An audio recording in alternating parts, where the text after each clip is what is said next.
بسم الله الرحمن الرحیم. السلام علیکم. مونږ د ډي ایچ او افیس د سایډ نه راغلی یو پوره ټیم د ډي ایچ او سه په آرډرز باندې کم چې تاسو د علاقې د کاټلنګ غریب آباد سپیسیفیکلی دلته یو وبا خوره شوې ده چې دایي نوم ډفتیریا دی او په اردو کې ورته مونږ خناق وایو. د خناق بیماری دلته خوره شوې ده او د هغې نه تقریبا د 3 ماشومانو چې کم دي نو هغه وفات شوي دي.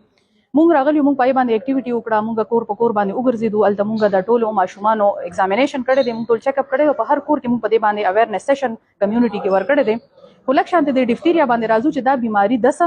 عوامو ته د دې باره کې څه انفارمیشن پکار دی او کم احتیاطي تدابیر پکار دي چې هغه دې اختیار کړي نو چې د دې نه بچ شي.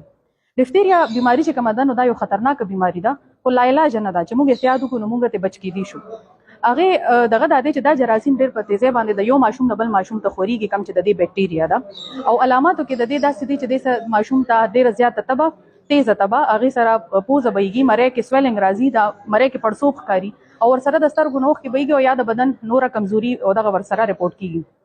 هغې نه علاوه چې کوم د دې علاج کې موږ د ماشوم ته بیا موږ انټي بایوټکس ورکو او موږ کوشش کوو چې دا ماشوم موږ د نورو نه بچو ساتو چې نور د کمیونټي ماشومان د دنه سفر نشي. باقي هغه ماشومان کم چې اوس زموږ په کمیونټي کې دي موږ غواړو چې د دې په حفاظت باندې یا پریونشن باندې کار وکړو. پکار ده چې کم ماشومان نه دي ویکسینیټ شوي پکار چې هغه موږ ټایملی ویکسینیټ کړو، ټولو ته موږ ټیکې ولګو. زموږ ټیم الریډي د دې نه مخکې هم 3 ځله راغلی دی او تاسو په کمیونټي کې تقریبا 2300 ماشومان چې کوم دي نو هغې دلته ویکسینیټ کړي دي او دا اکټیویټیز زموږ لګیا دي او په انشاءالله را روانې نه په ورځ باندې به دوباره زموږ بل ټیم راځي او انشاءالله خپل اکټیویټیز به دغه شانتې کوي. خو کمیونټي ته لږ شانتې دا ریکویسټ کوو چې کم دا تاسو ته پته دا بیماري یو خو چې ګڼه ډېره زیات دی، بل فاصله چې کم ده نو دا دې کې لږ دا چې کم ماشوم ته ولګي نو پکار چې د هغه نه موږ فاصله اختیار کړو چې نور ماشومان یا نور ایون دا د یوازې د ماشومانو بیماري نه ده، د الویو ته هم کیدی شي. او هغه مشران کم چې زموږ 60 سال 50 سال نه بره دي او هغې یا ته شوګر دی بلډ پریشر دی او دای کمزوري حالاتو کې دي نو هغې هم زیات دی کې سفر کیدی شي. نو پکار دا ده چې نن سبا دلته دا وبا خوره ده، موږ ته پکار چې په کورونو کې کینو، ماشومان کورونو کې وساتو، فاصله برقرار وساتو